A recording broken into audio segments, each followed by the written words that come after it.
seberapa sayang lo dengan HIPMI? Sayang banget. Kayak, widih, soalnya banyak banget ilmu yang didapetin, relasi, terus kenalan, dan seru banget lah HIPMI. Sangat sayang karena HIPMI is my second home, you know. Sayang banget sih, soalnya kayak HIPMI tuh ngajarin banyak banget, terus kayak aku juga bisa kenal banyak orang dari HIPMI. Jadi dari benefit itu aku sayang banget sih sama HIPMI. Sayang banget lah, nggak usah ditanya kalau itu mah. Gede sih, lumayan gede, kayak karena pengen banget bisa berhasil HIPMI, ngajak yang lain juga sama-sama berkembang di HIPMI. Pokoknya kayak tinggi lah sayang sama HIPMI. Sayang sih, jadi banyak relasi gitu. Jelas sayang banget bro, karena gua nggak dapet apa yang gua dapetin dari HIPMI selain di HIPMI gitu. Maksud gua adalah HIPMI ini banyak ngasih value ke gua gitu, dan gua belum tentu dapat ini di tempat lain kayak gitu. Sayang banget. Sayang sama HIPMI mungkin nomor 4. Yang pertama ibu saya, yang kedua ayah saya, yang ketiga keluarga dekat, baru HIPMI. Ini Sayang banget. Karena di HIPMI gue bisa belajar bisnis, bisa mulai percaya diri. Sayang banget sih, soalnya banyak inspire, banyak motivasi juga. Jadi kayak pokoknya aku sayang banget sama HIPMI. Sayang itu sama kayak cinta aku sama bumi ini. HIPMI di masa depan yang lo impikan itu yang seperti apa sih? Tentunya makin sukses, yang bisa mencetak lebih banyak pengusaha-pengusaha yang tentunya bisa buat Indonesia. Bisa buat Indonesia lebih makmur lagi, lebih sejahtera lagi, dan bisa mengangkat perekonomian di Indonesia. Mungkin untuk di masa depan ya semoga mungkin HIPMI bisa jadi mewadahi semua mahasiswa-mahasiswa, karena kita masih di HIPMI-PT bisa mewadahi mahasiswa-mahasiswa yang suka dengan kewirausahaan, itu berminat dengan kewirausahaan dan bisa membanggakan negara lah ini. HIPMI di masa depan, kalau misalnya di Unpad sendiri tuh semoga HIPMI bisa menumbuhkan wirausahawan baru, terus juga bisa saling bantu, saling kerjasama. Terus kalau misalnya ada di sini tuh ada business matching, jadi antara bisnis satu sama bisnis lainnya bisa saling melengkapi. Simple aja ya, HIPMI yang saling memanfaatkan tanpa merugikan. Pengennya sih anak muda sekarang gitu nggak ada takut-takutnya ya, kayak buat bisnis, kayak supaya berkembang, kayak buat menghasilkan juga, kayak nggak ada yang salah bisnis tuh. Ya lebih banyak mencetak pengusaha-pengusaha muda lah. HIPMI di masa depan lebih maju lagi, terus lebih banyak lagi acaranya, offline maupun online. HIPMI di masa depan yang gua harapin adalah HIPMI ini bisa lebih menaungi mahasiswa-mahasiswa gitu, untuk anak-anak muda yang benar-benar pengen usaha, karena banyak dari mahasiswa-mahasiswa yang masih buta arah kayak gitu. Mungkin harapan aku untuk HIPMI ke depannya mungkin bisa menjangkau perguruan tinggi yang lainnya. Mungkin kalau bisa juga ke pendidikan kayak SMA, karena SMA juga sekarang udah mulai banyak yang udah tahu bisnis gitu, udah tahu usaha, tapi nggak tahu untuk usahanya tuh gimana sih. Itu sih paling mungkin kedepannya. Makin sukses, makin banyak yang dari HIPMI punya bisnis yang bagus. Pertama bisa lebih sukses lagi, bisa menghadirkan generasi-generasi baru lagi untuk pembisnis muda lagi gitu. Semuanya bisa saling membantu. Impiannya sih bisa membantu Indonesia naikin ekonomi, terus bantu pengusaha-pengusaha muda buat lebih supaya mereka tuh lebih seneng nih buat usaha, biar Indonesia juga ekonominya makin naik. Mantap. Saat lo boncos nih, nggak punya uang, apa yang lo lakuin buat memenuhi gaya hidup lo yang asik itu? Biasanya gue nyuruh ayang gue ngepet. Astagfirullah. Enggak deh, bercanda. Tidur. Kerja lagi. Kerja lagi biar gak boncos lagi. Ya gitu deh. Awal memang mau ngerampok bank, cuman kayaknya terlalu banyak faktor untuk bakal ketangkep nih gitu, jadi udahlah.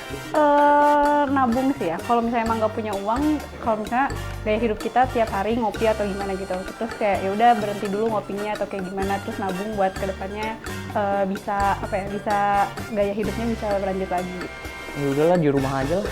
Kalau nggak punya duit, boncos di kamar aja sih, kayak nonton drakor, nggak usah keluar-keluar. Paling kalau nongkrong-nongkrong juga cuman beli kopi sasetan sama rokok gitu.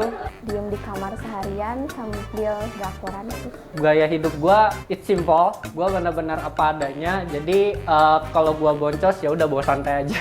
Iya sih, rebahan, terus paling ya menyibukkan diri dengan mendekati kepada Allah. Paling kalau dari aku biasanya aku narik duit dari temen aku karena aku biasanya nyimpan uang di temen. Diam di rumah, terus nonton anime, drakor, dan lain-lain. Kayak gitu. Kalau gue lagi nggak punya duit, paling gue ke tongkrongan aja nongkrong gitu, biar nggak pusing juga lah kalau di rumah gitu. Gue kerja juga ya, jadi ya adalah bisa kasbon dulu gitu. Kalau seandainya ada mantan lo nih sekarang, apa yang lo mau bilang? Mau yang mana? Mantannya ada temennya itu udah dibilangin. Gak ada sih, ya halo gitu aja. Sebenarnya nggak punya mantan, soalnya yang pacar sekarang itu baru yang pertama gitu. Ya nggak ada sih. Ya udah gitu aja. Kayaknya nggak ada deh, soalnya terakhirnya kayak nggak baik-baik aja. Apa? Kemarin tuh kita deket lagi, terus tiba-tiba dia ngilang, bikin story sama cewek baru. Kalau ada mantan gue sebenarnya baru kemarin banget gue putus ya, itu agak menyakitkan karena gue benar-benar tulus sama dia. Terus juga gue memberikan semuanya ke dia, cuma mungkin dia belum bisa menerima sebuah komitmen gitu ya. Karena dari awal gue benar-benar komitmen sama dia. Overall it's okay, it's fine gitu kan, mungkin belum jodohnya aja kayak gitu. Aduh. Buat mantan yang sekarang ya mungkin masalah-masalah yang dulu udah pernah dilakuin kepada diri aku sendiri ya mungkin jangan terulang kembali, lebih diperbaiki lagi dan lebih mendewasaan diri lagi. Kalau ada mantan ya paling ya say hi aja sih, karena semoga bisa berteman baik di kemudian hari. Iya. Dan ya semoga balikan juga boleh sih. Iya. Pernah diselingkuhin dia 2 kali, gak apa-apa lupain aja. Lah. Boleh kan? Boleh. Kenapa tuh? Dendam gitu ya kayaknya, dendam banget. Dendam banget. Ketahuan tapi sama cowok lain gitu. Aduh. Itu ketahuannya sama cowok lain atau ketahuan sama cowok lain? Nah, Ada. cowoknya bikin snap bilang gitu. Jadi gue tahu gitu. Buat cowoknya apa ya? Ambil aja, rasain aja lah. Enggak, itu. Ya. Oke ya, mungkin kalau lu lihat video gue yang sekarang ya, mungkin untuk terutama yang 2019 gitu ya, yang ketemu sama gue 2019, mungkin lu bisa balik gak sih ke gue gitu? Gue pengen balik sama lu gitu. Ada gak sih temen seangkatan lo yang udah sukses atau punya pendapatan 50 juta sebulan, siapa dan ngapain dia? Ada temen aku, dia ngejalanin bisnisnya juga. Gak ada. Dia kurang tahu ya, soalnya kalau misalnya nongkrong juga nggak pernah nanya pendapatannya berapa gitu, jadi belum tahu sih. Ada, kalau itu ada. Kayaknya nggak tahu dia 50 juta per bulan banget apa enggak, cuman dia kayak ada bisnis food and beverage gitu. Mungkin penghasilannya bisa segitu juga deh. Ada sih temen sahabat aku ya, dia punya bisnis gitu namanya Press It. Baju jadi kecil gitu, dia tuh banyak banget sampai viewers TikToknya sampai berjuta-juta gitu. Yang udah sukses angkatan banyak banget bro, cuma mungkin kalau misalnya nominal gue nggak tahu kayak gitu. Sebenarnya saudara tapi udah kayak temen, bisa nggak? Oh, kalau pendapatan sih sampai 50 juta belum ya. Yang aku lihat ada teman SMA, angkatan juga, dia sekarang udah usaha bisnis baju, terus juga sekarang buka dealer gitu. Jadi tukar tambah sama jual mobil sama motor. Itu kalau mungkin kalau aku pikir itu bisa lebih dari 50 juta sih. Belum ada, mungkin 50 juta sebulan. Kalau ke bawah ada. Kayak dia tuh selebgram gitu, tapi mungkin penghasilannya belum sampai segitu. Kalau buat pendapatan 50 juta kayaknya belum sih, cuman kalau di bawah 50 juta adalah beberapa temen yang lumayan maju bisnisnya.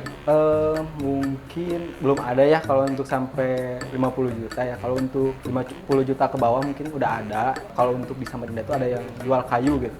Nah, dia jual kayu untuk terusin usaha keluarganya.